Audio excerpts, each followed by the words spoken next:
મારું નામ વિજય ઠક્કર છે.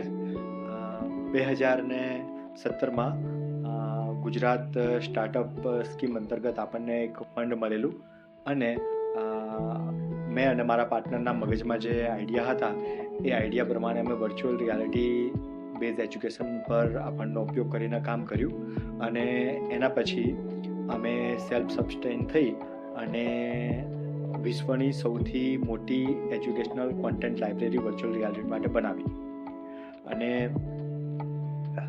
અત્યારે અલગ અલગ સ્કૂલોમાં અમે વર્ચ્યુઅલ રિયાલિટી લેબ સેટઅપ કરીએ છીએ.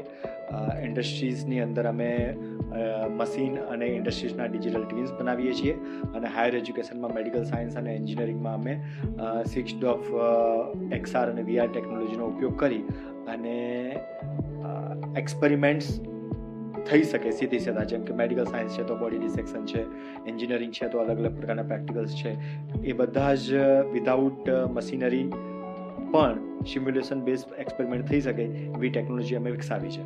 અને અત્યારે આપણે ઇન્ડિયાના લગભગ બધા જ રાજ્યોમાં આપણે સર્વિસ પ્રોવાઈડ કરીએ છીએ અને ઇન્ડિયાની બહાર 15 જેટલા કન્ટ્રીની અંદર આપણે આપણી સર્વિસ એજ્યુકેશન ફિલ્ડમાં અને ઇન્ડસ્ટ્રીઝમાં આપી રહ્યા છીએ.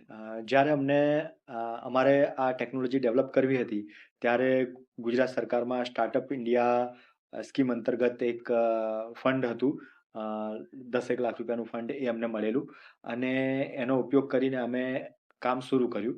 ઓકે, અને હવે એજ્યુકેશનમાં વર્ચ્યુઅલ રિયાલિટીથી ફાયદાની વાત કરીએ તો એવા ફાયદા છે કે બાળકો એમના ક્લાસરૂમમાં જ બેસીને અલગ અલગ પ્રકારના એક્સપેરિમેન્ટ્સ કરી શકે છે. ફિઝિક્સના એક્સપેરિમેન્ટ હોય, બાયોલોજીના હોય કે કેમેસ્ટ્રીના હોય.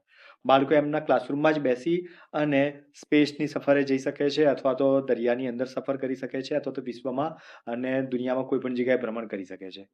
તો આ જે લેટેસ્ટ ટેકનોલોજી છે, XR ટેકનોલોજી આપણે એને કહીએ, VR કે AR ટેકનોલોજી કહીએ, એ ટેકનોલોજીનું અમે ડેવલપમેન્ટ કર્યું અને એમાં જે ગુજરાત સરકારમાં અમને શરૂઆતમાં જે સપોર્ટ મળ્યો, બરાબર છે, એ સપોર્ટથી અમને એક પ્રકારની હિંમત મળી કે ચલો આટલું ફંડ તો આપણી પાસે છે કે જેને આપણે R&Dની અંદર ઉપયોગ કરીએ. અને અમે હકીકતમાં એવું જ કર્યું કે શરૂઆતના જે મારે રિસર્ચ અને ડેવલપમેન્ટમાં જે કામ કરવાનું હતું એ કામમાં મને એ અમાઉન્ટ નાની હતી પણ એ અમાઉન્ટ એ વખતે અમને ખૂબ જ ઉપયોગી નીવડેલી. અને આ પ્રકારના ફંડ માટે ગુજરાત સરકાર નો અમે આભારી છીએ.